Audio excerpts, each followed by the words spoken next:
So I'm sitting here with Donnalynn Civello. Thank you so much for being here with me. I'm looking so much forward to talking with you. I had a numerology reading with you a little while ago, and it was a really fascinating experience.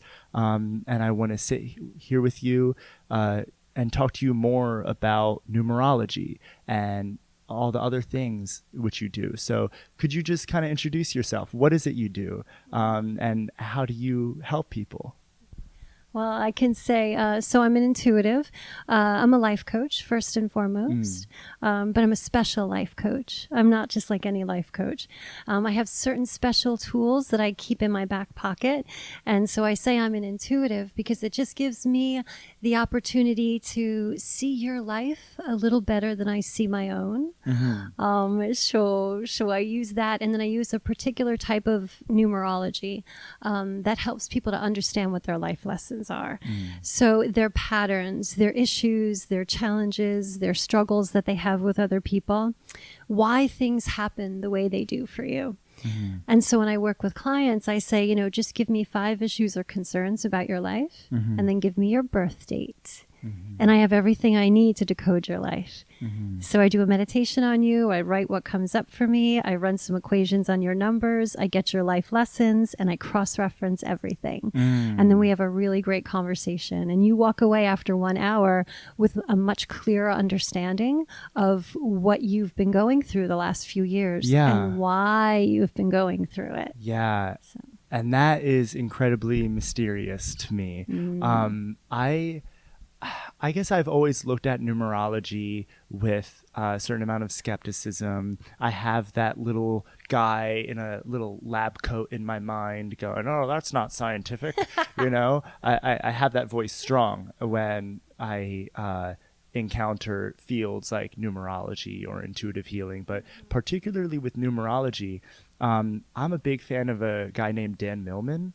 And Dan Millman, he wrote The Peaceful Warrior, which was one of the most influential books for me in terms of my spiritual life. So beautiful. And then later in his career, Dan Millman is now getting into numerology. And I've been to a few numerology workshops with Dan Millman where it was more like him just kind of lecturing about numerology rather than giving individualized readings in the vein that you do.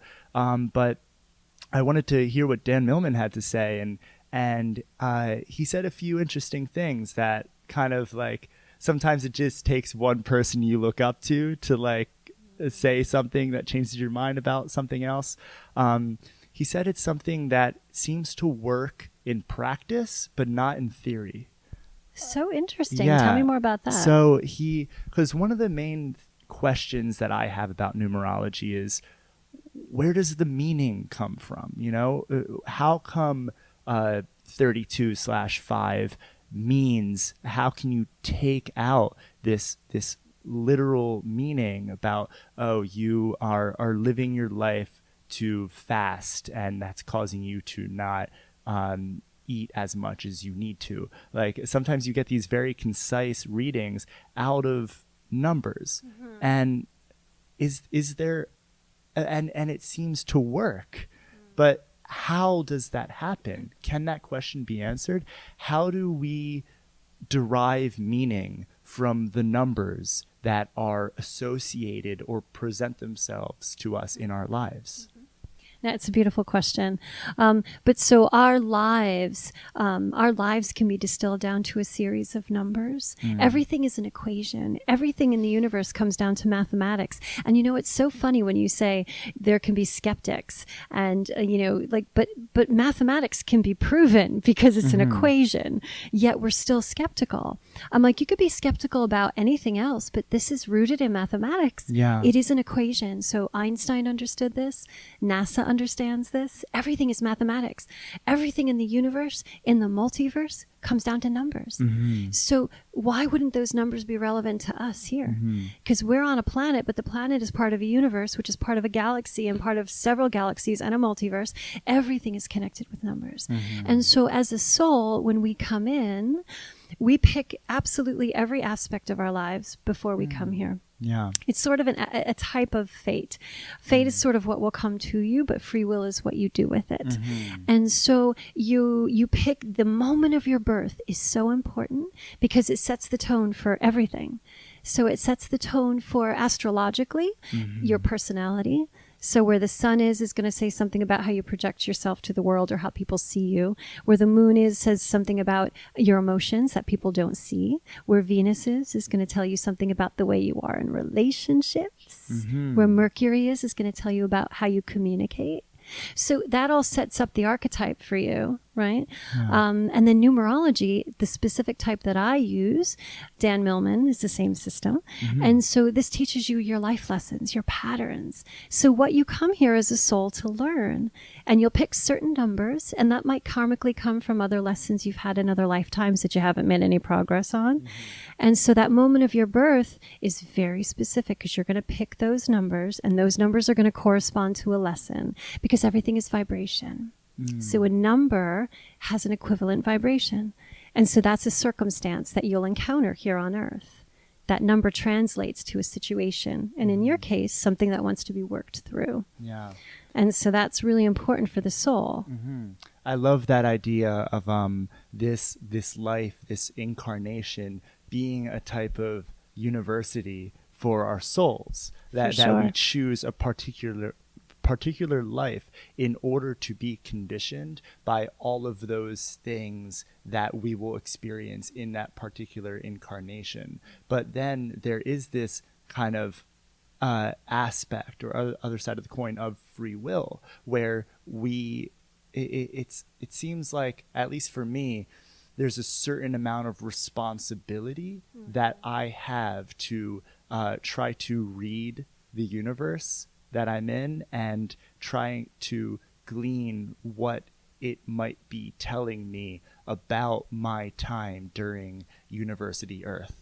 For sure. I tell clients all the time, one of my favorite phrases when I teach is pay attention to your life. It's trying to tell you something. Yeah. But we don't do that. We're like mice on a wheel. We get up every morning, we go to work, we make the donuts, we go home, we go to bed. We get up, we go to work, we make and we're so like asleep that we miss all the significance. We can't even remember what we had for lunch yesterday, let alone be able to recognize a lesson when it shows up the 16th time because we're just, oh, that's a coincidence. That person is so similar to the last one. Yeah. I'm like, seriously? What do you mean, a coincidence? There's like the same relationships keep the same patterns. Until you work through them, until you learn what you need, until you learn what you need to learn from those situations, and you transcend them, transmute them into something higher, something better.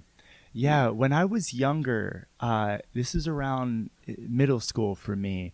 I started to see the same time on the clock. It seemed like every time I looked at the clock, it was a series of times that I always saw. Like, I mean, 11:11 is like the classic one that a lot of people see, but I saw 11:34, 10:39, 12:34, and among 11:18 as well. And I thought that there was something wrong with me. Like it was, and it wasn't just on the clock. It started to really concern me when I started to like get a receipt and that number was on the receipt. A bus went by and there was like a number on like the side of the bus that was that number. It's like I was being inundated by these particular numbers, and I thought, oh, maybe I've just primed myself to recognize these numbers. It's like you think of a yellow car and you're going to see all the yellow cars that present themselves to you in your life more often than not. But what I actually, and this kind of makes the little guy in the lab coat in my mind scream, but I have this intonation that the numbers that present themselves to us in our lives through synchronicity or coincidence is actually the way the universe is speaking to us, that the universe speaks to us through synchronicity. Absolutely. And the numbers that are synchronous with our lives have some kind of message there. And whether that's the universe speaking to me or my mind speaking to itself, I don't know. But there seems to be at least some value in see if numbers are reoccurring in your life, to look into them, to investigate them. They might hide some gold, you know? Yeah. So how can we read the numbers and get insight from the numbers that present themselves to us in our lives? So to take one step back as to what you just said. So it's just an act of consciousness. When you start paying attention to your life, you start seeing the synchronicities. Now the synchronicities are always there, whether they're numerologically based or they're rooted in something else. It could be other symbols. Our guides try to reach us with so many different ways. If they think they can get to you through a song, they're going to use music. If they can get to you through a movie, because you go to movies and they're trying to get a message, it'll be woven into the storyline, you know? And so this happens all the time. You'll walk out of a movie and be like, oh my God, like that was talking to me. I teach yoga. I give a Dharma talk before class. And I can't tell you how many people will come up to me and say, I thought you were speaking to me today. Like that was the story of my life. And I say to people, if there's a message you need to hear, you will find yourself in front of me the day I'm talking about it, because that's synchronicity. Yeah. So numbers are synchronous as well. And so sometimes numbers are easier to get across. People could be like, gosh, that 4 keeps showing up for me, you know? And so, yeah, if you see a number over and over again, there is validity there. There's something there. But more importantly for me, whether it's about numerology or it's about, for me, it's just being aware and being conscious, because you will absolutely, absolutely see those patterns if you're opening your eyes. And it doesn't have to be just about numbers. You know, synchronicity is about everything. It's because we're all part of one. And so is the universe speaking to you? You bet. Yeah. Is your mind speaking to you? You bet. It's the same thing. We're all part of God. We're all part of Source. And so we're all receiving information from so here's Source, and Source's energy is dialed down through our higher self, which is on the other plane, and that energy comes down into us. And so if we're aware and we're paying attention to our day-to-day life, we're getting all the answers we need. Yeah. And numbers are just one carrier of information. Yeah.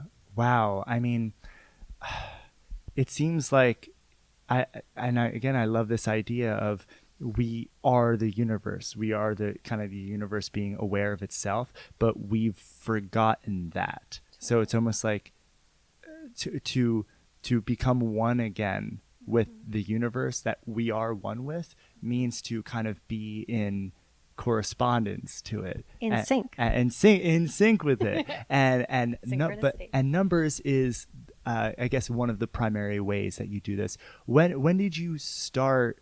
When did your path with numerology begin? So I've always been interested in it. I've been on a spiritual path for 24, almost 25 years. And so I've been studying with so many different teachers, so many different modalities. So I guess 13 years ago, I started playing around with numerology. So I was aware of these lessons. But my whole life changed 10 years ago. I had a complete breakdown of any of my structure of who I thought I was. I lost my full-time job because the magazine I worked at closed overnight, and nobody was hiring in 2009 because it was the financial crisis. After 2008. Yeah. And so it was early 2009. I lost my full-time job. I lost the man I thought I was marrying to another woman 3 months before I thought I was getting married. I lost my home because we lived together. Yeah. And he was having her in and out really quickly. And so and literally, to add insult to injury, I only had $98 in my bank account. Yeah. So I had to start over. And I ended up sleeping on sofas for 3 months, trying to figure out what happened in my life. Now, I'm telling you all of that because I felt like a victim. And then I realized I'm not a victim here. I can either be a victim or a master. And I went back to the numbers. And I realized that I had lost everything because of one lesson. You and I both have that too. We're somebody who has imbalances in relationships. Like, we have to work to find the balance in relationships. Yeah. But for me, I always over cooperate. Mm-hmm. And I overgive and I overlove and I give too much and I get taken for granted and taken advantage of. And so I had done that in 4 relationships. And now in my 5th relationship, I did it again. And usually I just lose the relationship. But this time I lost everything else.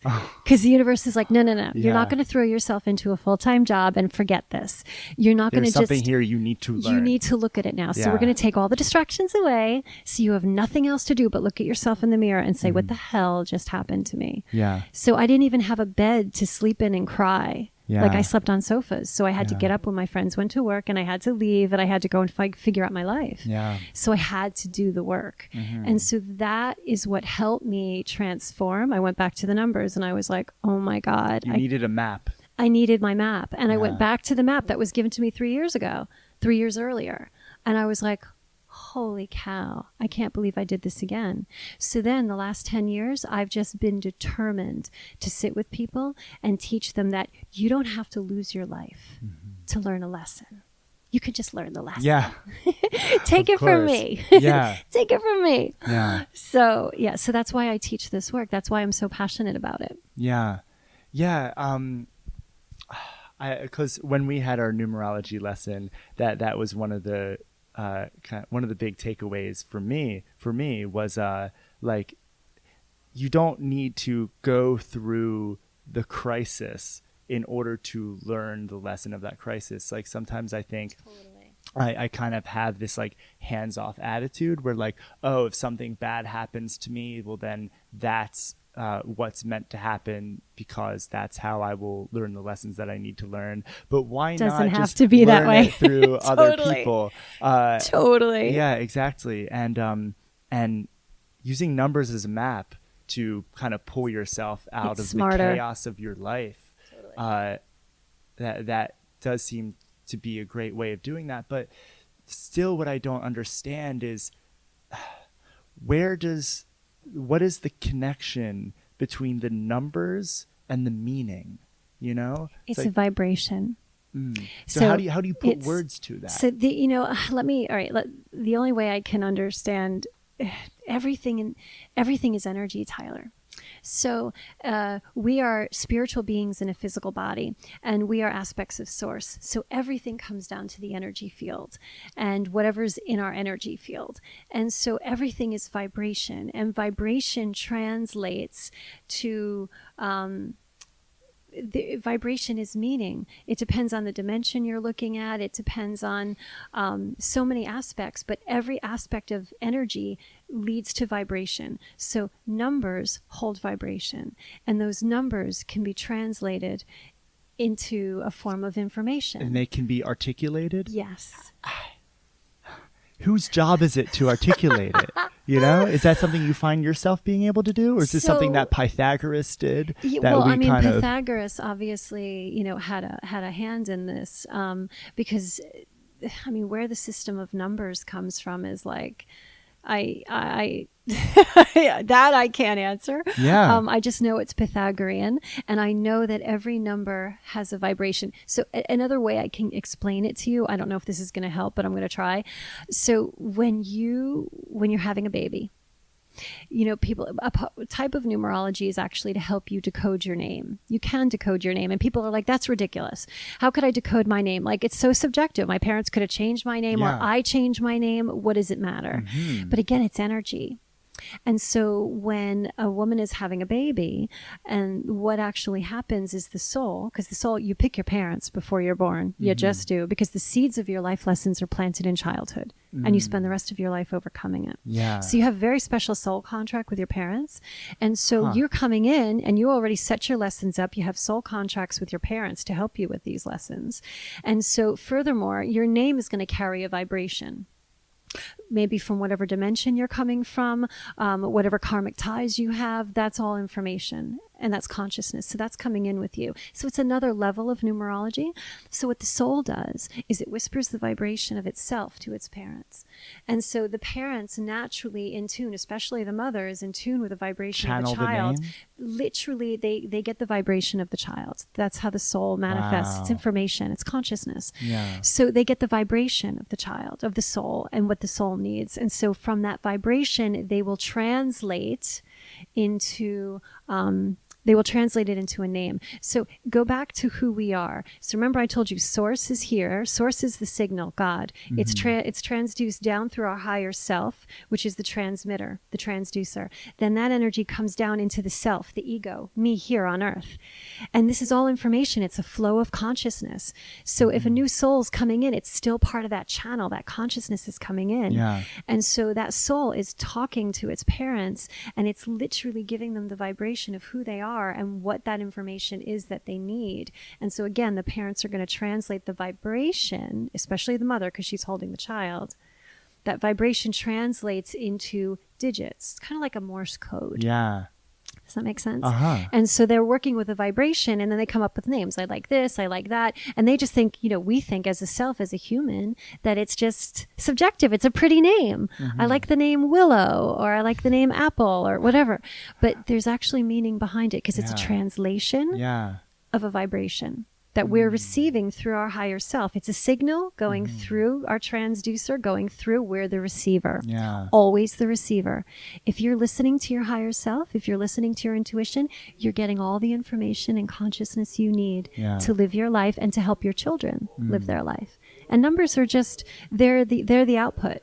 Yeah. They're the output of the vibration. Yeah. Does that make sense? Yeah, of course. Sort of. And something that I see a lot, a tradition that is very common, is a woman naming their child, giving an ancestral name. So like, my brother's middle name is my dad's first name. And we carry, of course, our surname. My last name is Berger. Yep. My dad's last name is Berger. His dad's last name was Berger. So what is the significance of that? It seems to tie in the ancestral baggage, which is also unified in our individual incarnation. It's all about our DNA. Yeah. It's all about our DNA. So most of us as souls, so we come in, your first name is all about your individual soul mission. Mm-hmm. The last name is all about the family and the ancestry that you've come in to help heal. So we're healing karmic lines and ancestral lines from way back. That's how souls operate. So your family name is all about your ancestry. Yeah. So if you're given a name, so if your first name and your last name come from your ancestry, you better believe a lot of your work here is going to be tied to your family for sure. Wow. Something that I thought was interesting about when I had my numerology reading with you, you talked a little bit about primary relationships and transitional relationships. Different soulmates. And different soulmates, and that your numbers can reveal who, especially when you do your numerology reading with a couple, that can reveal who that person is to you. But just for an understanding, can you talk a little bit more about the philosophy behind primary relationships and transitional relationships? Sure. So soulmates in general, we have so many different soulmates. I mean, soulmate, whenever you meet somebody and you feel a connection to them, and it's instant, and it's like, I can talk to this person, they're like my best friend, this feels so good, it's so easy, they're most likely a soulmate. You've walked past lives with them, which is beautiful. Yeah. Now, the romantic soulmates get a little tricky, because the romantic soulmates, there are usually two main types, and that's why I say there are transitionals and primaries. So transitionals are the romantic soulmates that we have such a strong physical connection, like off the charts. Strong physical connection. Our heart is racing. We're getting like nervous every time, sweaty palms at the beginning. And then we get, it's a very passionate relationship. It's a very intense relationship, super intense. High highs, low lows. But the thing about a transitional is that you never quite know where you stand. So it's kind of, there's a little bit of emotional instability in the relationship. The vibration is a little chaotic. You're never quite sure, again, where you stand. So, is this person going to call me back? Is this going somewhere? Is there somebody else? Or you're in the relationship for a period of time and it becomes very toxic and it's not working, but you keep working at it and it's driving you crazy and it's ripping your heart out. And that is one of the most powerful, powerful relationships, but it's actually not really a relationship. It's actually a lesson. Yeah. So it's never a real relationship. The relationships that the soulmates that you have a contract with to marry and have children, those are more primary soulmates. And so that comes with this stability, just this kind of it's more instinctual balanced and harmonious. It's like your best friends. It's like you trust this person with your life, and there's an even flow, and there can be a strong physical attraction, but it's not obsessive. Yeah. Transitional is more obsessive. Yeah. The primary soulmate, it's just easier and it works. And it's usually, physical is not usually the leading connection in a primary soulmate relationship, because that's the relationship that takes you into the rest of your life. Yeah. And so life is so much more complicated than just and you're your going to be sexual growing aspect. like 50, 60 years with this person. Exactly. So yeah. it's going to when your all the looks fade spiritual away. totally spiritual connection, your friendship connection, all of that has to be much stronger. Intellectual connection has to be stronger than the physical. But most of us obsess over the transitionals, and there are many more transitionals than there are primary. Yeah. Many more. And many people, I assume, I know, mistake transitionals for primaries. Most of us marry a lesson. Most of us marry a lesson. Wow. And then we get mad at them That's and want to. heavy. Yeah, it's crazy. Yeah. And then I'm like, if you divorce somebody, if you divorce with hate and resentment, you have not learned that lesson, because clearly that person was a lesson for you. And instead of learning it, you want to hate them, but they did their job. Yeah. Relationships are button pushing contests. Your lessons are like your buttons. It is your partner's job to press those buttons so your stuff comes up. And then the first thing we want to do if we're not healthy is we want to lash out and say, you make me so angry, blah. But it's their job. Yeah. They did their job. Yeah. So you work on your stuff. That's the way relationships are. Yeah. And so if you're pressing my buttons and I see my stuff and I'm like, holy crap, I've got to work on this, and I go and do the work and you go and do your work, then we can have a healthier relationship. So transitionals are intense. They can become primary, but it takes a lot of work and a lot of consciousness. You have to do your work. I have to do my work. And then we have work together. So it's a lot of work, but it can be done. Yeah. I mean, I'm in a primary monogamous relationship right now. And the way my girlfriend and I think about it, we look at each other as sacred mirrors, and that's something that was in our relationship report that you did too. It's like something that one of the things that I serve in her life is to be a mirror on her own problems or insecurities or things like that. But it's one of those things where it's almost like our primary relationship is an infinite wellspring of lessons. It's not like there's one lesson for us to learn and then we move on. It's like we're kind of in this feedback loop of mirroring each other. Of course. That, of course, that is part of a primary relationship. So it's not that you get a primary and then you're off and the then hook. You're good. I'm good. I got my primary. I'm like, really? Yeah, nothing else to do here. Yeah, no. Relationships are always mirrors to you. It's just the transitionals are going to be a little more problematic and a little more chaotic in their vibration, because they're meant to torture you and they're meant to drop you to your knees and rip your heart out in 17 different ways. So you can be like, that's the real work. But going back to your point earlier, it's like good or bad. There is no good or bad in the universe. These are just different ways to learn the lesson. You can learn it in a healthy way, in an easy way, or you can learn it the hard way. And some people choose that bad way because it's sometimes faster.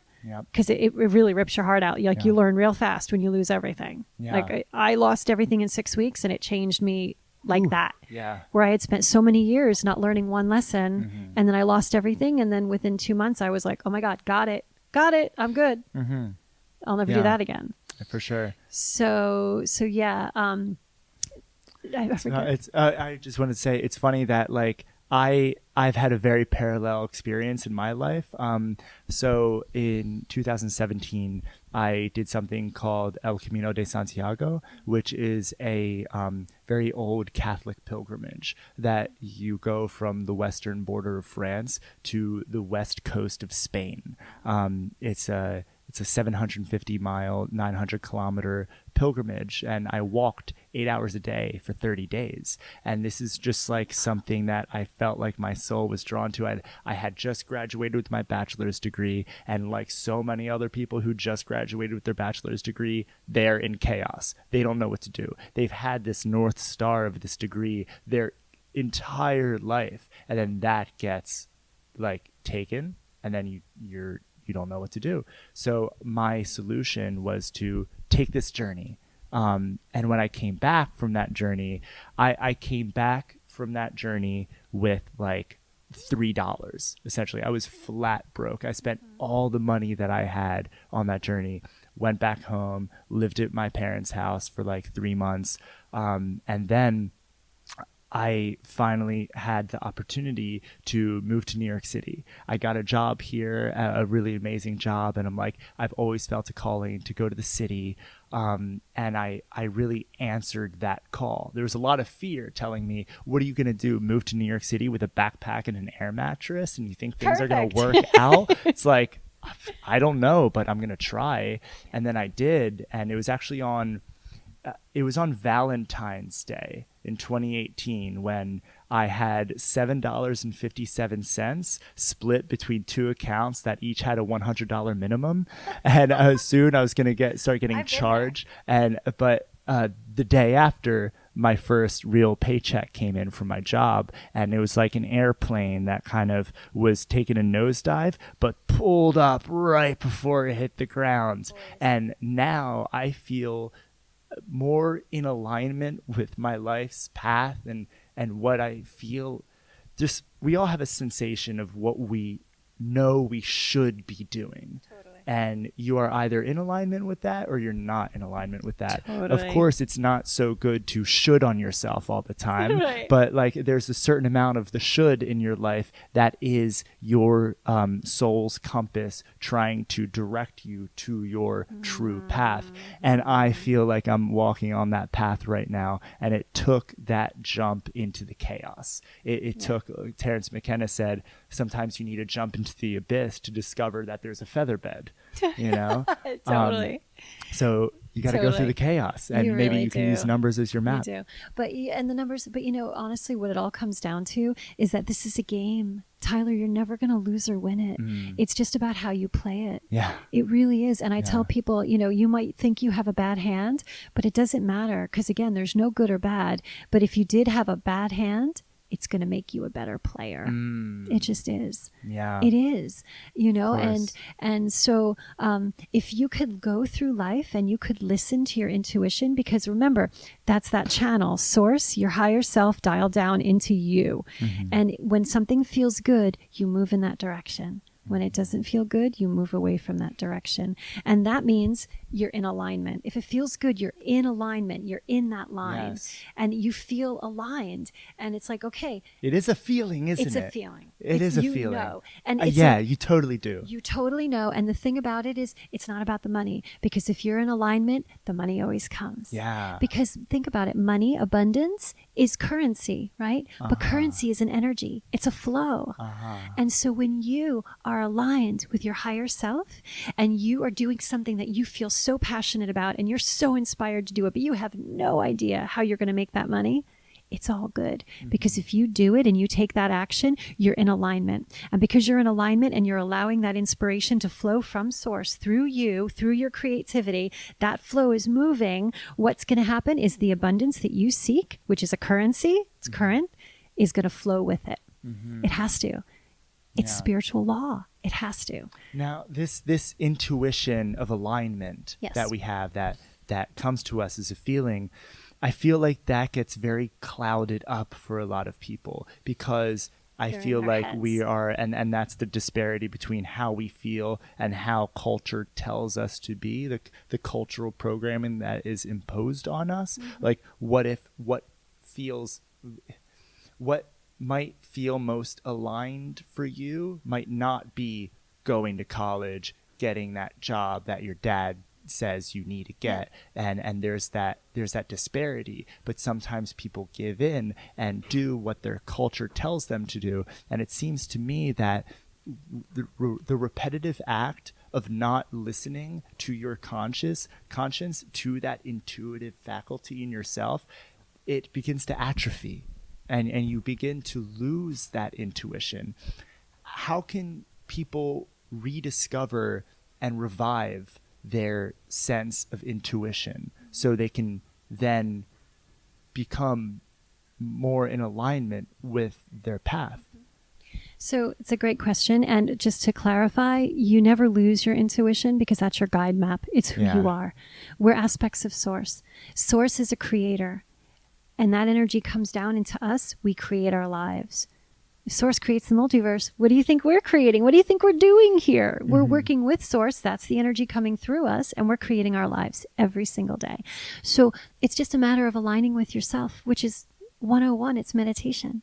But nobody explains meditation to us. There's 2 steps. The first step of meditation is just sitting long enough to calm your mind, because our minds, we're always in our heads. If we're in our heads making decisions by doing the math, we're not in our hearts, and we're missing what our hearts are telling us. So you have to get still and you have to quiet the mind. That's the first. And everybody's trying to work on meditation apps just to quiet their mind. But then once you've quieted your mind for even just a few moments, then it's like all of a sudden the second step is connection with Source, and you sit there and all of a sudden it's like you connect and you're like, whoa, what is that? It feels like so much love. What is that?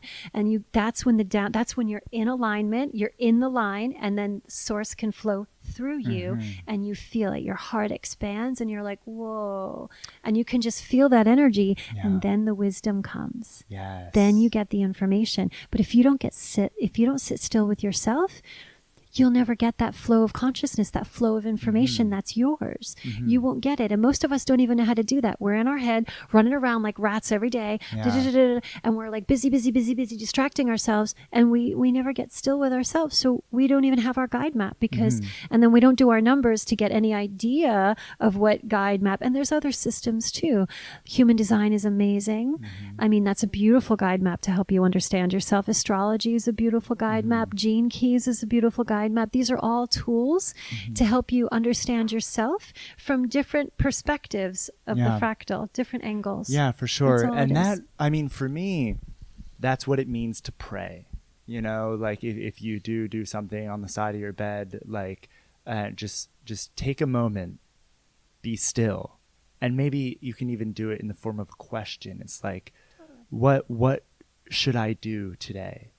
And just asking your conscience a question, sometimes it will deliver an answer to you immediately. And praying, for me, is not asking for a favor from the universe. It's putting yourself in alignment.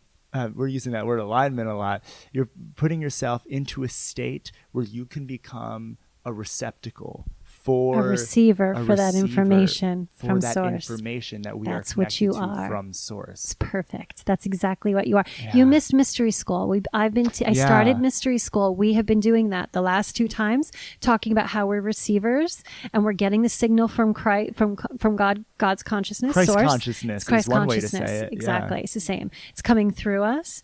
And so we've been talking about that a lot. I've been showing videos about it. So you'll have to come to the next one. I'll have to check that out. It's really powerful. Yeah. Donnalynn, I think that's a good place to wrap up. Thank you so much. That happened. That was so quick. You're so fun to talk to. Thank you. How can people find out more about you? Tell us more about your mystery school. Where can people find you? All that good stuff. Okay, yeah, thank you.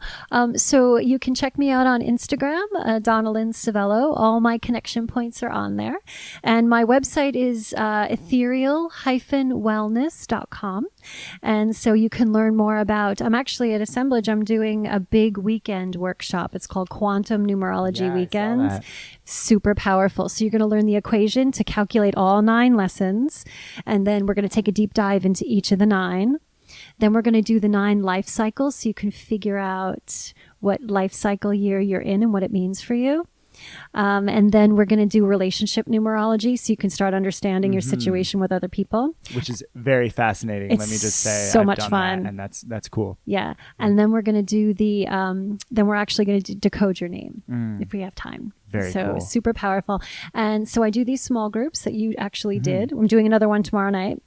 Where I take 5 or 6 people and I give you your report, and then I give you a report for somebody you want to know more about, and then I give you the relationship report, and everybody has such a good time just figuring out themselves and their relationships. And with those small groups, it's funny how other people in the group end up being mirrors on yourself. I always find the universe is divine. So Yeah. I'm only working with 5 or 6 people, but the people who and there's 36 compositions, and I'll get duplicates in those 6 people. And it's You'll have a woman whose boyfriend is the same number It's- as this other girl's father, Yeah. and it's very in the group crazy. there'll be 2 or 3 people that have the same Have the numbers. same one. It's wild. Yeah, Yeah. it's really powerful. So the small groups are powerful. I do the private one-on-ones, and then my mystery school is at Assemblage. You can DM me on Instagram for more information. It is a mystery, so I don't give information to everybody, but it's lots of fun. Yeah. Awesome. Donnalynn, thank you so much for getting lifted with me on Lifting the Iceberg. I love it. This is a lot of fun, and let's do it again sometime. I would love that, Tyler. All Thank right. you. Thank you. Ciao. Bye, everybody. Thank you.